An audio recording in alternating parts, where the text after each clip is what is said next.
Um, so I have been boring you a little bit with the whole story of how we have been fighting each other on these islands for many centuries.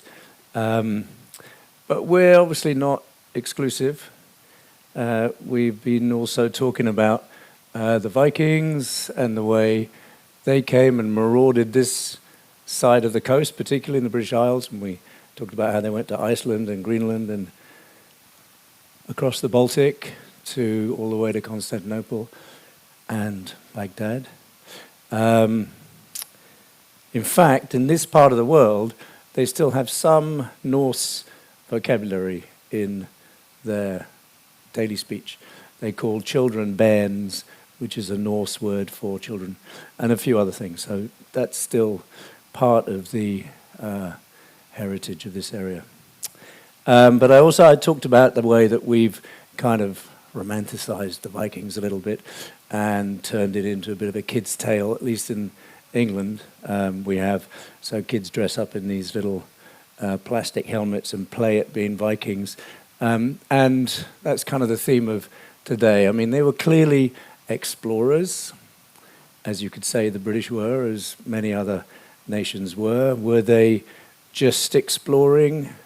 Obviously not. They were clearly pillaging and slaving, as I've discussed as well. They were inevitably looting, which is part of the deal, in a sense, of the business of adventuring. And there are many terms for what it is that they were up to. And we also do similar things with the Vikings, this romanticizing, fantasizing story, as we do with the story of piracy. Obviously, with kids, we have fun. We make believe tales about daring do and swashbuckling, as we like to call it. And we teach kids a similarly cuddly story. I don't know if you can describe Johnny Depp as cuddly, but anyway, we can teach them all sorts of different versions of what it is to be a pirate and loot ships for gold, which sort of brings me on to the area of conversation that will be the theme of today. This is the etymology of the word to loot, which actually comes from a Hindi word for to steal and plunder, lutana. So occasionally we also watch more grown-up stories about piracy. Anybody seen this? Do you enjoy it? Is it I don't know if it's a movie you'd recommend. It's pretty harrowing in some places. It's probably not entirely accurate, but it's still a good version of what we would call today modern piracy, which clearly, fingers crossed, we're not going to see on the North Sea, but it is still obviously active across the area of Yemen and Somalia. So piracy is alive and well in many forms. It's also alive and well in something we're probably implicated in. Could anybody honestly say they've never pirated a movie or a piece of software? I think we're probably all pirates at some point in our lives. But as I say, we have a strange version of piracy a lot of the time in our minds. It is essentially something that we give different terminology to. As I say, exploration, adventuring, discovery, pioneering, privateering, looting, as I say. It's what social scientists like to often describe as resource extraction.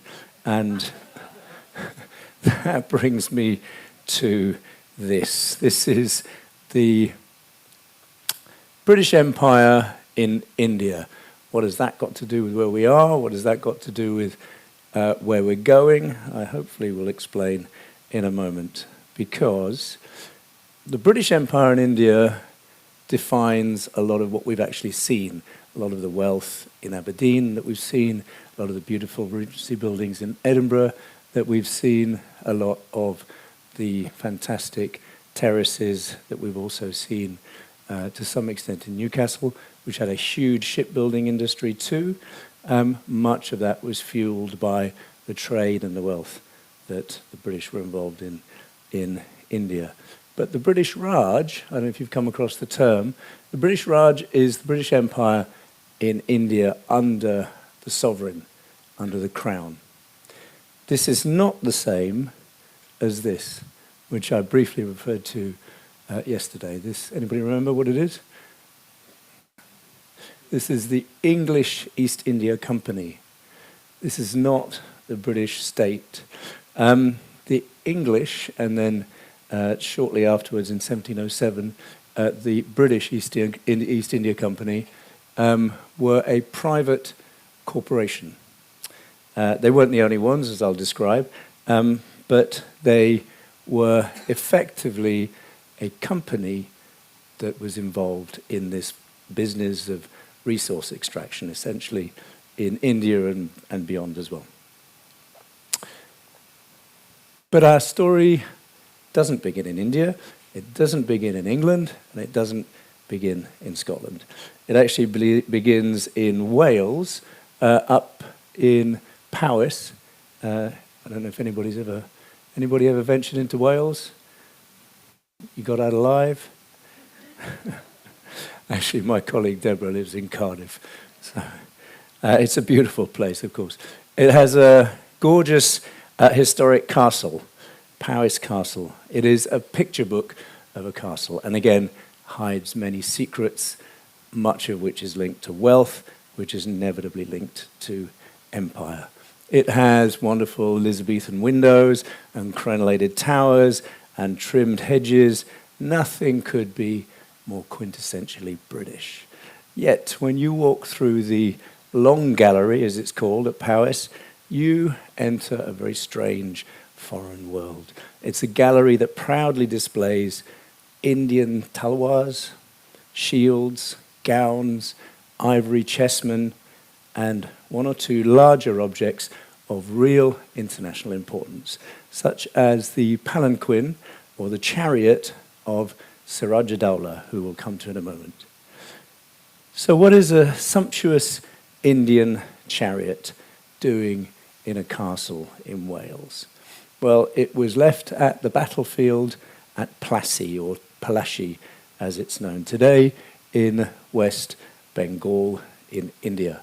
And that is the area that we'll be discussing to some extent, not far from where my colleague Zain comes from, who's on board with us today. The other side of the gallery, you'll also find a sumptuous hunting tent of the Tipu Sultan. He was the ruler of Mysore and was defeated by the East India Company in 1799. His palace was burned, it was looted, and that collection also was brought back to Powys. If you take the entire Indian collection at Powys together, there are more Mughal artworks and more objects in one private house in the Welsh countryside than exists in the National Museum in Delhi, the National Museum of Pakistan, the Great Lahore Museum, or the National Museum of Bangladesh. So to explain all these precious objects up here in a private house in Wales, let me introduce you to a painting. This is part of the Royal Collection. It was painted by the British-American artist Benjamin West, and it's entitled Shah Alam, Conveying the Grant of the Diwani to Lord Clive. It's not a very helpful explanation. It doesn't really tell you much to begin with. The Diwani is nothing to do with Diwali, the Indian festival of light. If you look closely at the painting, you will see a series of enigmas which start to belie the story that's being told. It's meant to be a resplendent court scene. It's set around 1765 with Indian and Mughal nobles to the right and two Brits dressed in red to the left. There is a finely dressed retinue behind them, and they're all looking rather serious and grave, and they're surrounding other Mughal emperors. The British here in the red are rather straight-backed and wigged in their lavish crimson coats and their gold brocade, but the man most richly dressed of all of them is in the middle. He is the Indian ruler in the center of the picture. Yet he has his head bowed in submission. He is Shah Alam, the great Mughal emperor, whose ancestors ruled not just India, but the vast expanse of the South Asian subcontinent, including what is today Pakistan, Bangladesh, and Afghanistan. So in the painting, Shah Alam is handing over a document, which you can see, and that is known as the Treaty of Allahabad. And the British are happily taking that treaty from him. He has just been defeated by the armies of the East India Company at something called the Battle of Buxar in 1764. And the man in the red coat, he's someone we're going to come to further down the line. He is Robert Clive, and he is still known in Britain as Clive of India. His statue stands proudly in the courtyard outside what's known as the Foreign and Commonwealth Office in London's Whitehall, right next to 10 Downing Street, much to the dismay, as you can probably imagine, of Indian visitors and dignitaries. He is not considered much of a hero in India, as you can imagine. The East India Company, then, was a corporation. It is not the British Crown.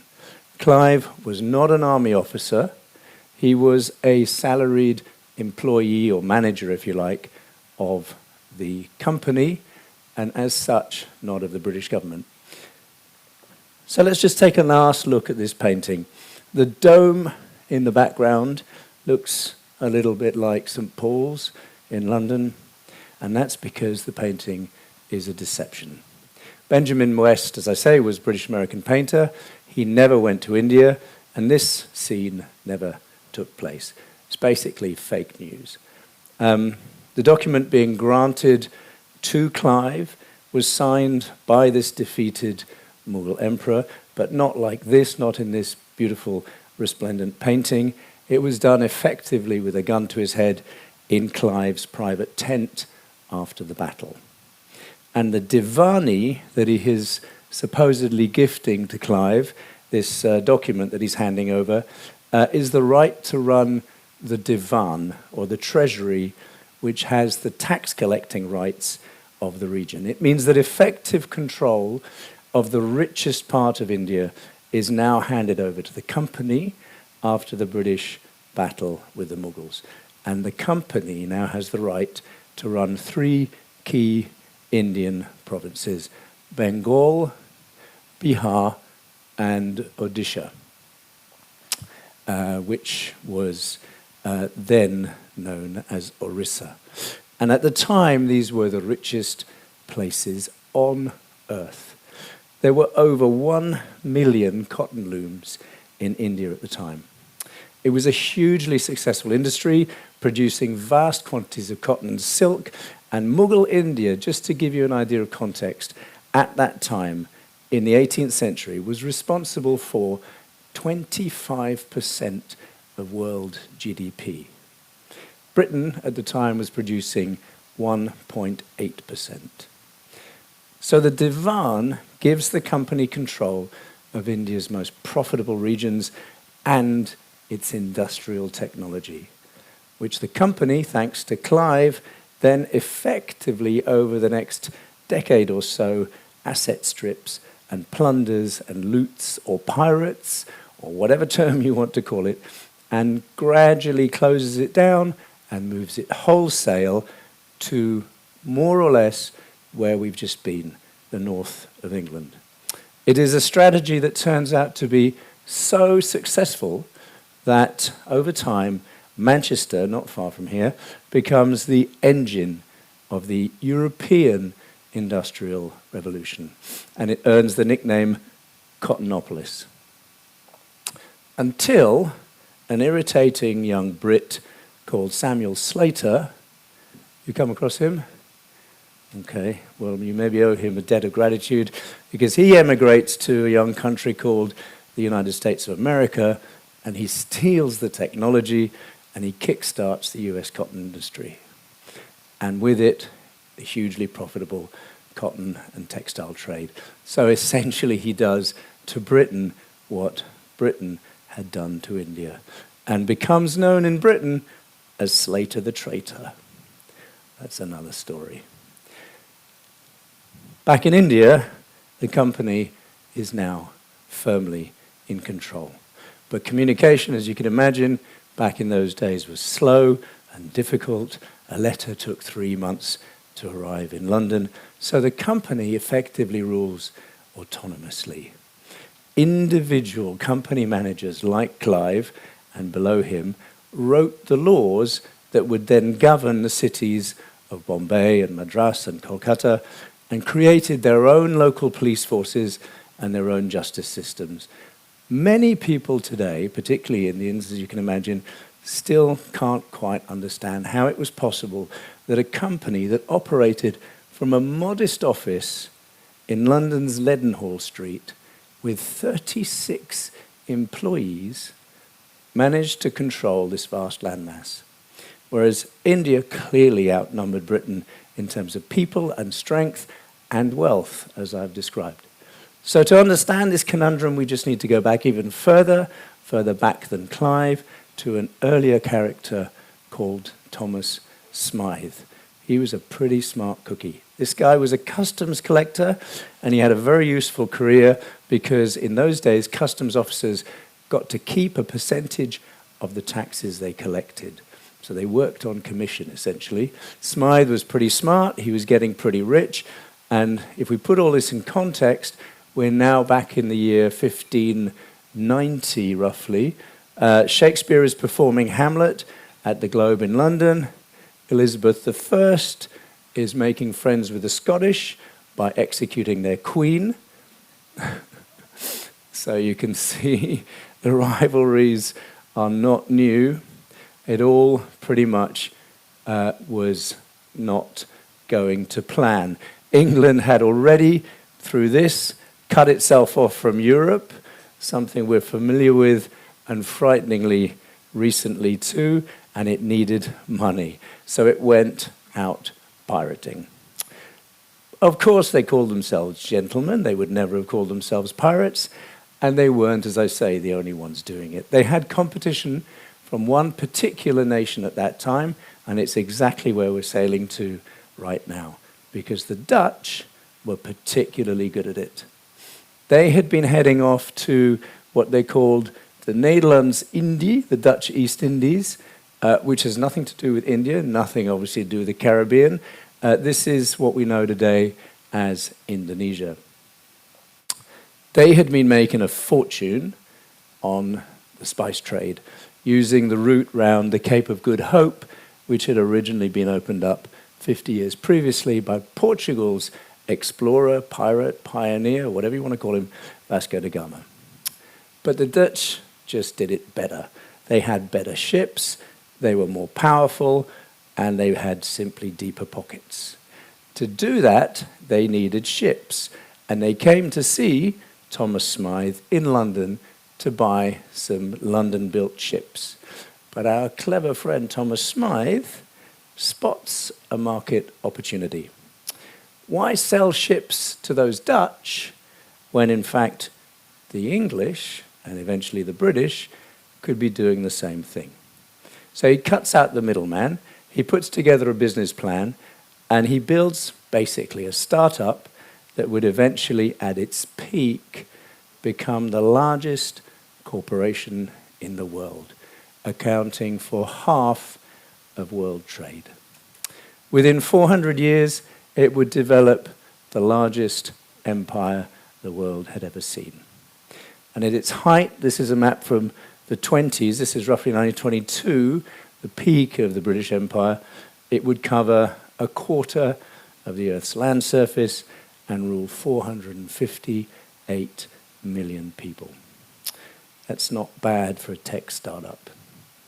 So Smythe now does something completely radical. He starts looking for investors for his new East India Company.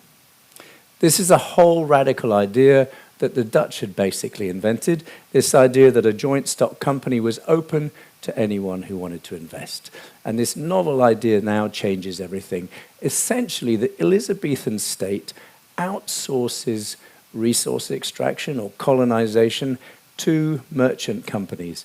It starts with the Muscovy Company to handle furs from Russia, Muscovy, Moscow. The Royal Africa Company traded in slaves. And the Hudson Bay Company, you may be familiar with, still in existence, I think, in Canada, which traded in furs and is still going.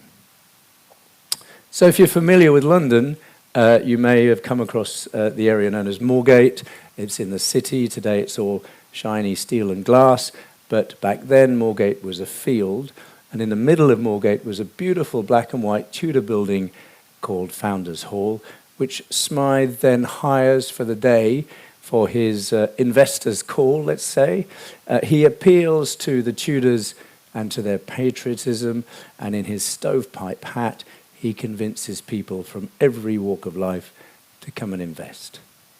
The nobility and the grandees of the community put in stakes of £1,000 or £500, but Smythe very cleverly also includes ordinary merchants. He encourages leather workers and vintners and saddle makers to put in £10 or £5 to join in his venture to plunder the world.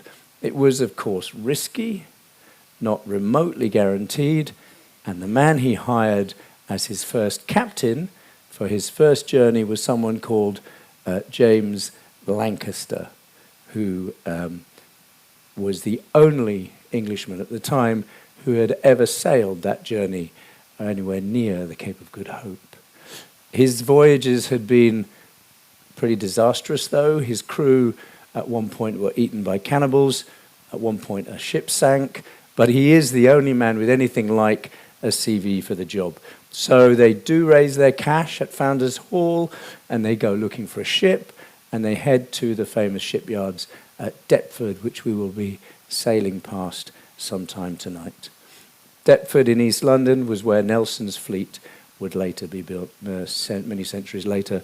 And they find one ship which is unhelpfully called the Scourge of Malice, which is not a great name if you're trying to pretend that you're a gentleman and not a pirate. Anyway, they think the ship is the one they want. They buy it for £3,700. But clearly they don't want to be associated with piracy, so they changed the ship's name to the Red Dragon. And Lancaster and his crew promptly set sail for the Cape of Good Hope, and hopefully, eventually, the East Indies. This is the stroke of genius in their business plan, because they cut a pretty nice deal with Elizabeth.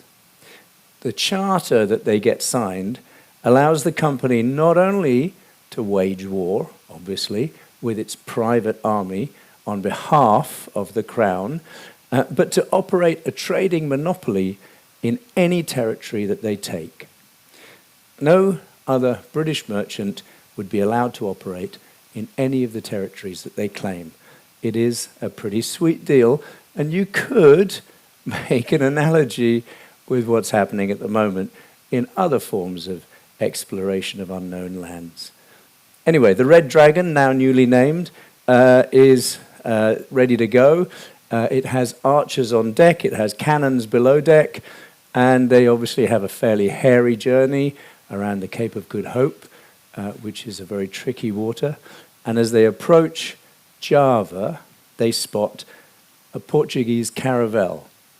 Now, the Portuguese, as I say, were starting to wane in their empire operations. The Dutch were taking over, but they were still out on the open seas, not a huge force. And the British, or rather the company, think to themselves, why go through all the hassle and the headache of landing on Java, finding those spices, loading them onto the ship, when we could just take them from these guys? So they do the obvious thing. They overpower the crew and they simply transfer the contents of the caravel to their own ship. And they sail home heaving with a decent haul of nutmeg and spices and the rest. They sell their bounty in London for £1 million, an unimaginable fortune in Elizabethan times, and it sets the company up for centuries to come. Lancaster, not surprisingly, is knighted by the new King James I, who then, in his gratitude, renews the company's charter indefinitely, with the proviso that its privileges would be annulled if trade is unprofitable for 3 consecutive years. So there's a decent incentive to keep going out and looting. But the pesky Dutch have not gone away. They're still there. They still have deeper pockets. They still have faster ships and better captains. And by 1630, the English decide to let Java go and not compete with the Dutch. They agree to quit the spice trade of the East Indies in exchange for an offer that the Dutch make them. It is simply to take one of the Dutch colonies in exchange for leaving them in peace in the East Indies. And that Dutch colony is a marshy little mosquito-infested, worthless little place called New Amsterdam, which obviously no one will ever live in, ever in the future. One of the other reasons the English agreed to leave the Dutch to their own Indonesian spice trade is that they had analyzed the market, let's say, and they had estimated or assessed the spice trade to be on the wane, and they turned out to be absolutely on the money. The Brits figured out that in the future, the really profitable market would be in textiles, and they set their sights on, as I say, Bengal, Gujarat, Odisha, Bihar. As I say, this was where that unknown luxury product known as cotton was being made. Highly desirable, highly rare in Europe, because this is an era when they mostly dressed in wool. So the company pivots from spices to cotton, and it's a pretty smart move. They then cut another deal, this time with some of the ruling Mughals who were originally from Uzbekistan and who are now rulers of most of India, because to begin with, they don't start plundering. They actually cut a trade deal to distribute these cottons and silks around the world. And as a result, Shah Jahan, who was their leader at the time, the Mughal leader, takes them on board as a trading partner. He, of course, was the man you may have come across who was the builder of that fantastic palace, the Taj Mahal, admired by many visitors today. The Mughals were rich, they were powerful, as I say, and the arrival of the Brits actually didn't really even move the dial, because they simply saw them as minority trade partners, let's say.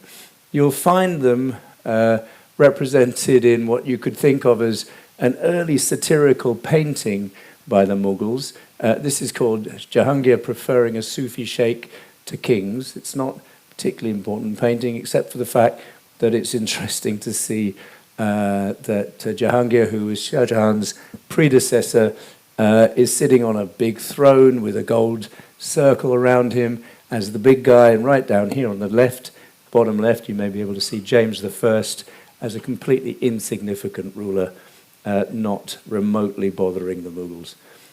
Today, clearly, that move into textiles that the British estimated might be a smart way to begin business with the Mughals has had massive consequences. You will still find beautiful kalamkaris in palaces in Italy and decorative cotton tapestries hanging on walls around the world that the East India Company moved to different markets. And they were so successful in selling those Mughal textiles, cottons and silks, that in the end, many textile markets collapsed, including in Mexico, which at that time was a fairly substantial textile trading country. So for a while, everyone was happy. The world gets cotton, good value, great quality. The company gets rich. The Mughals get even richer. And from the early 1620s, everything's going more or less well.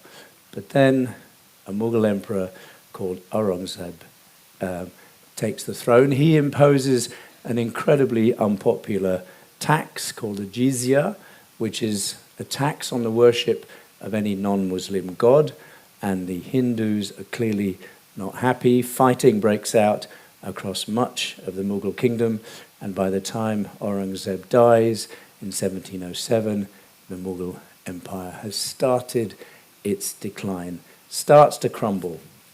A new pretender to the throne appears, Nadir Shah, who was originally from Persia, and he challenges the Mughals.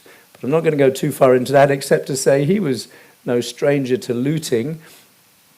He took on the Mughals, he razed Delhi to the ground, and he left back to Persia with 8,000 wagons of loot, including this thing. Have you come across the Koh-i-Noor? Okay, well, this is the prize diamond in the British Crown Jewels. And it's another whole story, which I won't go into right now, but this is a fabulous diamond, which was part of his haul from the Mughals. The Mughals had made money in gemstones as well as textiles, but the Persians got their hands on it. In the ensuing chaos, India starts to transform from this massive, wealthy empire into smaller, competing regions, jostling against each other. And two opportunistic private companies see an opportunity. One is clearly the East India Company, trading at the time, but starting to see cracks and divisions that they could profit from, and has already established itself in Calcutta, Madras, Bombay. The other is their arch rival, the people who've been fighting the British for centuries, and that is the French. The Compagnie Française des Indes, which is very much built on similar lines. So as I say, the British, the Dutch, the French had all more or less created this business model of going out as private companies and looting the world. And the Compagnie Française des Indes has set up textile factories in the southeast of India around Pondicherry and in Bengal at Chandanagar. Of course, as you can imagine, relations between the French and the British were rarely cosy, and this is where our friend Clive from the painting at Powis Castle comes in, because Robert Clive, his father was an English squire, and he signs his son up to work for the East India Company. Clive was a bit of a loser. He was clearly no gentleman. He was more, essentially, of a mafia boss. In his hometown in England, he ran protection rackets.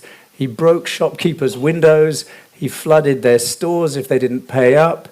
And it's probably one reason why his dad wanted him out to go to India as far away as possible, because he was a complete pain. This guy, he works initially for the East India Company as an accountant. He's clearly not cut out for being an accountant. He hates it so much that he actually tries to shoot himself twice, but fails even at that.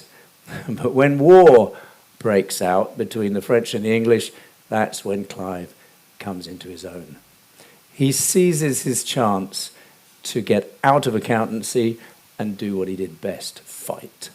He's not trained, but he's brutal, and he does well. And this is the time that Siraj-ud-Dowlah has been operating in Bengal, but it's also the time of the 7 Years' War, which obviously had an impact on the French and the British in North America. But back in India, Clive convinces the Royal Navy to send an expedition to fight off the French. And they do so. Remember, Clive is not working for the British Crown, he's working for a private company, but the link was so close that he could call on the Royal Navy to come and support that private company. And that is how the palanquin ends up at Powys Castle. As a bonus for his efforts in fighting off the French, he manages to attack their headquarters at Chandanaga, and all of this plundering and looting is making him a small fortune because he's also working on commission. Just as he's heading back to Madras after attacking the French headquarters at Chandanaga, he gets another stroke of luck. He's a pretty lucky guy, Clive. He was about to go back to England and cash in his chips and make himself a nice, comfortable life as an MP in Parliament, but he gets a letter from these guys, the Jagat Sets. They at the time were the richest family in Asia, and they had been bankrolling the company's exploits for decades. Enough to say that it's not a binary story, inevitably, in any of these histories of conquest. The Jagat Sets had basically been funding, acting as bankers to the company. When they needed to expand, they lent them the money that they could to expand their private army. Like Clive, they didn't care much for this guy, Sirajuddaula, who we keep coming across.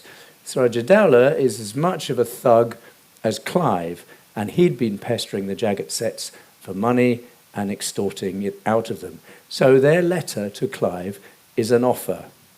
Get rid of this guy, and we will pay you personally £1 million. £1 million in Elizabethan times. It is an extraordinary fortune. And we will then pay the company another £1 million. It's a colossal offer. It would make Clive the richest self-made man in Europe overnight. But to accept their offer, he is basically freelancing. This has nothing to do with company business. It's certainly nothing to do with sovereign business. He is basically moonlighting. He's doing a little job on the side to keep the Jagat Sets happy. He had already brought the Royal Navy to fight the French, so he knows if he plays his cards right, he might have backup, and he's clearly not going to turn down that kind of money. So he takes the company's private troops to Murshidabad in Bengal, where he meets Sirajuddaula, who are supported inevitably by the French. And the French are always happy to have a crack at the English, especially Clive, who's just burnt down their headquarters. So this will be known as the Battle of Plassey. It is one of the most significant battles of British rule in India, and Clive's troops at that point are outnumbered, but again he has a stroke of luck. There's a huge monsoon. The Brits cleverly cover their gunpowder. Sirajuddaula doesn't. It is a moment that changed the history of India, because the Bengal army, for all their wealth and their armaments, they had assumed that the British gunpowder was as useless as theirs after the monsoon, so they charge, but the British open their cannons, and the whole battle is carnage. The next day, Clive, the victor, walks into Murshidabad and personally loots, on top of the £1 million he's going to get from the Jagat Sets, personally loots everything he can take from the Bengal treasury. Some years later, British Parliament decide they should ask him for an explanation about this moonlighting operation that he gets involved in.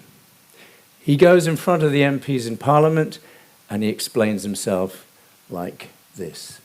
My lords, there was a prostrate city at my feet. The bankers waited on my pleasure. My lords, I was astonished by my own moderation. So the MPs think he's a jolly good fellow. He's off the hook, and you'll be glad to know it's an attitude that is alive and well in British politics. Clive gets his $1 million from the Jagat Sets. He gets his loot from the treasury, and in just 8 years, the company lays waste to all of Bengal, essentially asset stripping it. It then shrewdly reinvests much of that money to massively increase the size of its army. 40,000 of what are known as Indian sepoys. And again, as I say, these are never binary stories. It is not a story that goes down well in India, which is also proud of its own role in getting rid of the British, but it is said that obviously many Indians fought each other and were employed as mercenaries in this private army of the East India Company, and they were known as sepoys. They were trained in the latest European techniques of warfare, and the company now decides to take on Shah Alam, who is the last of the Mughal emperors at the Battle of Buxar. But I won't get you involved in dates and histories and battles any more than to say that this is the moment that Clive makes Shah Alam sign over the Divani. It is not granted, as the title said. It is clearly extracted from him, as we know, and it is the Divan, or the treasury, of the three richest provinces of India at the time, which are then signed over, not, as I say, to the British government, not to the British Army, but to this private corporation. That is also the moment that the company moves from being a nascent trading organization to becoming a vast territorial private military power with, at its peak, 260,000 sepoy soldiers, which is actually larger than the army of the British Raj. So the company operates in and controls large parts of India for 250 years, up until this point, known as the Sepoy Rebellion. Excuse me. This is the point when these Sepoy troops, or the Indian troops who had been employed to fight their compatriots, if you like, other Indians, finally refused to fight. It's a pretty dirty story of Brits involving them in doing all sorts of things that they knew would cause offence, including the business of biting the bullet, where ostensibly they covered shells in pork or beef fat in order to make sure they went down the barrel of the gun, knowing that it would cause offence to Muslims and Hindus, hence the expression biting the bullet. This is the point when the British Crown finally has enough. This rebellion is still referred to in some British history books as the Indian Mutiny. The British Crown at this point finally decides enough is enough. It takes over control of the company and absorbs it into the sovereign empire, not for ethical reasons, but because the business is not going well. The state is increasingly concerned that the company is essentially screwing things up. Profits are down, and it's not managing its business the way it should be. Parliament removes that age-old company monopoly that was granted to it by Elizabeth I and extended by James I, and the company is finally dissolved, and Thomas Smythe's East India Company is no more. In 1857, its territories are absorbed into this entity, which is the British Raj in India, when it comes under control of the sovereign. And that will last, as I said at the beginning, for 90 years until Indian independence just after World War II in 1947. So that period of 250 years of the East India Company's private control of India impacted and drove British policy of, as I explained in my last talk, much of this area of the Middle East, of Yemen, of Aden, all the way up through the Suez Canal, which was built in the late 19th century. All of those early exploits to operate and control India controlled essentially British foreign policy right up to, you could say, the Suez Crisis in 1956. Britain had to control those Gulf ports and Aden and Mauritius and the Seychelles in order to maintain this highly profitable business of resource extraction or piracy or whatever you want to call it, depending on your point of view. And just to finish, you'll be pleased to know Clive still stands proudly in central London outside the Foreign Office. But that, for now anyway, is my story of piracy and gentlemen and the East India Company. And as we sail towards the birthplace of these joint stock companies, the Netherlands, they weren't the only ones. Thank you very much.